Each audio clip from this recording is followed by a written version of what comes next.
Hey, what's up everyone, Morey Croson here, and today we're going to be going over how to open up your stride by addressing your hamstrings, and we're going to start the video right now.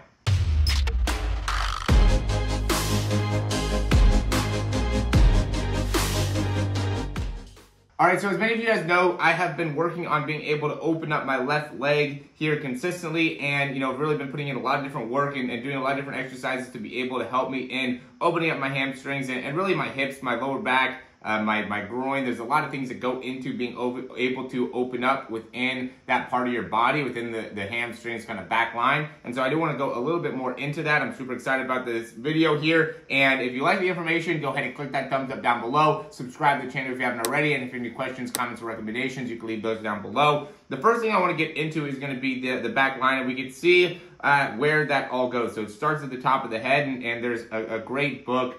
It's called Fascial Lines. It's by Thomas Myers, and he's a guy that has really revolutionized a lot of how we look at the body from a chiropractic, exercise science, physical therapists, and even doctors. Just by really going to use a surgeon, and when doing the surgery, he really found a lot about what are called fascial lines, right, and that kind of connect all these muscles together. So the areas of fascia are really running all the way through your body.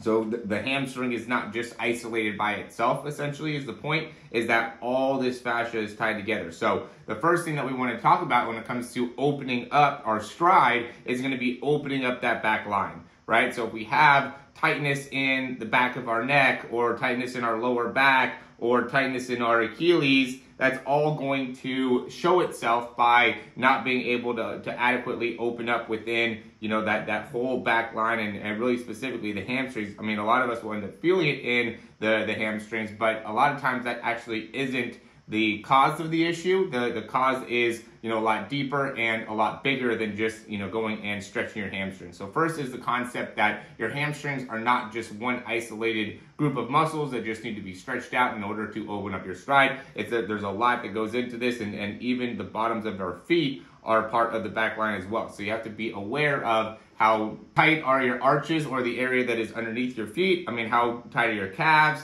How tight is your back, your neck? Are all those things, loose, and also have good overall muscle tensegrity is the name for it. But essentially being able to stretch and contract in a very healthy manner, or some of those areas, really stuck in a shortened position and really not able to lengthen adequately. So that's going to be the first thing that you got to really be able to find out within yourself. A big thing that also goes into it is going to be the hip flexors. So, the big thing that ends up happening when we're running, and I couldn't find a great one that actually showed the muscles when running, but, this is a similar type of a move or position, so when you're driving that leg through as you're sprinting, you are using these hip flexor muscles to get the leg up, right? And so if our hamstrings are tight, we can also be very weak in those hip flexor muscles, right? So part of the issue could also be the antagonist. So if the agonist is the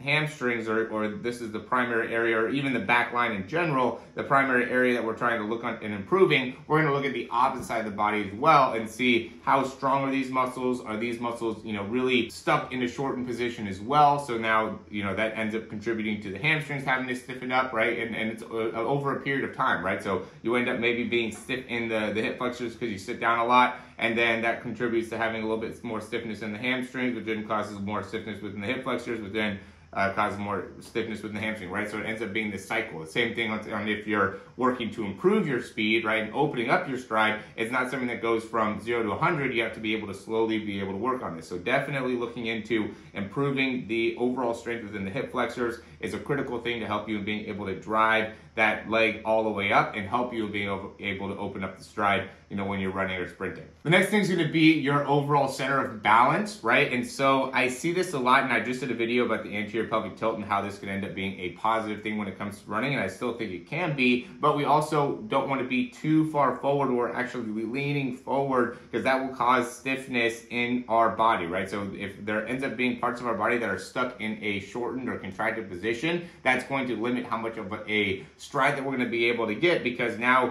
when this area is supposed to lengthen, right, any area of the back line is supposed to lengthen, it's going to stay contracted because we don't have the right amount of flexibility flexibility or ability to elongate within that musculature, which will then stop us. So if you're stuck in let's say this position here, where you're kind of weighted forward, as you try to lift up the legs, these hamstrings or back line or even the calves, these areas will all start to contract very, very quickly to really limit how much you're going to be able to really lift up that foot, which is going to make it so you really can't open up your stride. So be aware of, it's good to have a maybe slight forward lean, right? But you don't really want to be onto your toes with that forward lean. Maybe a little bit behind the balls of the feet is going to be okay. But for the most part, you want to be pretty centered with your body. I know that's not a perfectly straight line, but you really want to have your ear lobe right in line with like the arch of your foot, okay? And that's a good way to be. And you could still have, a slight knee bend. You could still be in a slightly anterior pelvic tilted position, but just still be more balanced. You don't want to be, falling forward where your earlobe is, or your center of balance is way out in front of your hips, right? You could be slightly, right? Slightly is good, but once you get too far forward, there ends up being a point where you get very quickly into diminishing returns where everything is starting to tighten up on you. And again, over a period of time, you're standing, you're walking, you're doing different things throughout the day. It's just going to make it so these muscles get tighter and tighter and tighter, and those hip flexors get weaker and weaker and weaker. And then obviously we talk about having your weight too far forward. We also going to talk about having your weight too far back. This is also going to be a big problem. This is going to make it so you really don't have the ability to generate very much extension within the leg. All your extension is going to be in your lower back. So now as he wants to like lift up the leg there, he's going to end up only wanting to lift through the lower back, which is going to limit how much he could actually then bring the leg forward, right? So you have to be able to have the flexibility to bring the leg back in order to cycle it back forward and have a nice open cycle. If you're really short with your extension and coming right back through, then that's going to make it so you're very focused on just your backside mechanics, right? So people that walk like this or are set up like this end up not being able to bring the legs forward very high or like knees up very high at all, because the hips are already stuck in a position where it already thinks the knees are up, right? And just being in this position, in an extended knee position, with how the pelvis is, the body's set up where the knee would already be up in the air, but really they're down on the floor. So now there's really no ability to bring the knees up anymore. They're just stuck in the position that they are, and so you don't really have the ability to create a nice open leg cycle there. That might be a little bit complex, but essentially, the overall body position of just having your weight back on your heels is not a place to be. You don't want to be too far forward. You don't want to be too far back, period. You don't have to know too much about it on this. Just trust me, it's not a good place to be. You can just tell, this is not. When do you ever see an athlete that is performing really well in this position? You just don't see it. Even when you're running, you'd see people maybe more in that position, right? So I could see the argument, well, maybe this would be good, which is, I made a video that kind of talked about that, but you never see people like this, right? The top sprinters, and no one is like that. So stay out of that position. Don't have your weight on your heels. Have more of your weight on the balls of your feet. If anything, try to have it as close to neutral as possible. And so now we're going to go into what is really, I think, bothering my issue with being able to open up the stride, and that's the relationship between my adductor. So it's my right adductor, and it's my right QL, and then left hamstring, right? And if we look at, let me go into this next one. This is called the Trendelenburg drop in the hips.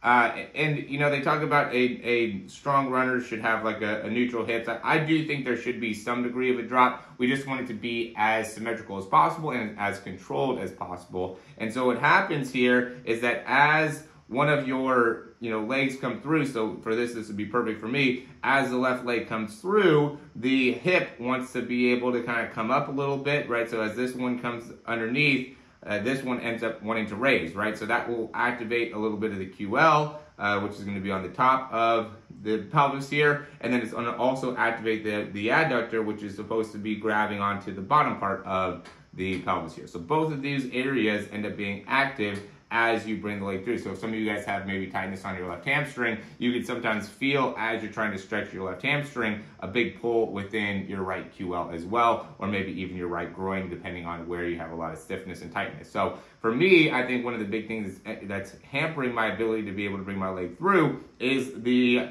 inability for my QL to be able to really release back down. So my QL is really, as my leg is coming through here, is really grabbing on to my pelvis to make sure that I'm not able to allow, or, it doesn't come back down here. It really wants to, reach up and stay really contracted. But the better I can actually allow for some release within my pelvis and maintain more of a neutral hip position like they're talking about here, then the more I will be able to open up. So this, by my hips going up like this, it's really constricting my ability to bring my leg all the way through and really open up within my hamstring. So I want to be able to have more range of motion within the hips and really be able to lengthen a little bit more throughout the QL, have a little bit more stability throughout the QL and the adductor in order to allow myself to bring my leg all the way through. So, my big thing here, at least to me, is just not being able to have the necessary length needed within the QL and the adductors in order to really have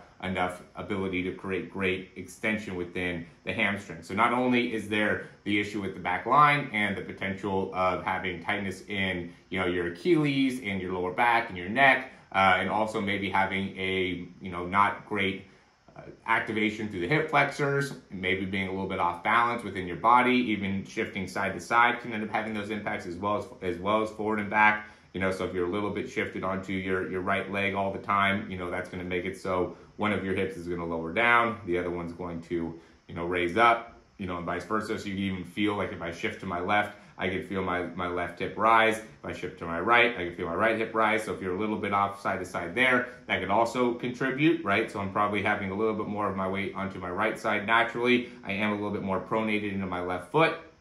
And so that's all making small impacts that are making it so it's harder to open up within the hamstring and therefore harder to open up within the stride. So you guys want to be aware of how these things are making a difference within your overall body. That's why I made that video about the walking and how that makes a big influence. And I don't want to make it seem like people are just going out there and trying to change their, Usain Bolt didn't grow up saying, oh, I'm going to try to walk a certain way in order to run fast and just concentrate on his walking all the time. He was able to figure out how to walk correctly to help him in his sprinting, was, maybe aware of it, maybe wasn't aware of it, but point is that he was able to benefit from having good walking gait mechanics, and you want to have the same thing. You want to be able to focus on how you're standing, focus on how you're walking, how you do all the small things correctly will help you in being able to improve your overall sprint. All right, so understanding the hips as well. And then the last thing is going to be just being able to understand how to bend within your hips. So we have here, tight hamstrings, right? So this person, when they're trying to bend, they're really not bending at the hip line. They're more bending in their back line,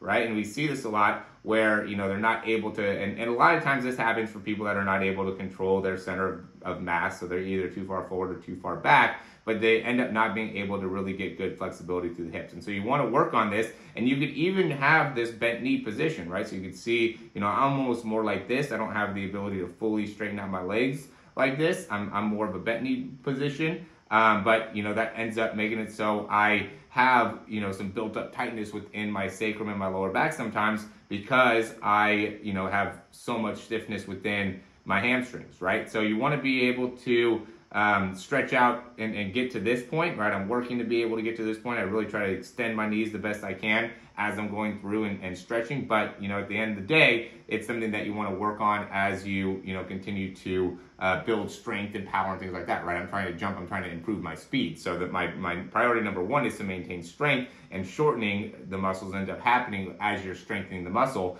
But then I'm also trying to keep the looseness. And most importantly, I just don't want to be stuck in this position, right? If you're stuck in this position, then you really want to probably flip that and start to prioritize how you're loading your hips, because this is just coming into not understanding how to even load the hips, just loading the back instead of the hips. And you can even see how his back is super strong and has a lot of girth to it, while his hips and everything like that are very small, legs are very small, and he's just not going to be able to load his legs very well if he has that much tightness within the lower back and just inability to properly load through the hamstrings and the hips there. Understanding these things are super important to be able to improve your ability to open up your stride when it comes to sprinting. These are small things that you can make a big difference on in a very short amount of time. 1 or 2 months, you could really make it so you could gain a lot of range of motion within the hamstrings and really improve your stride by a ton by just being able to focus on loading your hamstrings correctly, having your body weight in more of a neutral kind of central position, making sure that you're strong within the hip flexors, you understand how to control the hips as they're moving side to side, as well as being able to rotate back to back. All these small things make a big difference when it comes to understanding your top end speed. So as always, guys, thanks for watching these videos. If you liked it and you thought it helped, go ahead and click that thumbs up down below. Subscribe to the channel if you haven't already. And if you have any questions, comments, recommendations, you can leave those down below. Check out in the description some of the things that we have for our speed breakdowns or speed programs, one-on-one coaching. All these things are going to be super beneficial for you if you're interested in being able to understand how to run faster. That's the big thing here, is that I teach you how to run faster, how to understand within your body where you have the limitations, and then give you the drills, the exercises, the necessary just mental training that you need to be able to actually make the improvements. And sometimes you need a coach to be able to really see the small things within your body to make it so you can actually make a lasting difference. And that's what I do. I love looking at those small things that could really make a big difference, and that's what I do for people all over the world. So again, guys, thanks for watching, and we'll talk to you soon.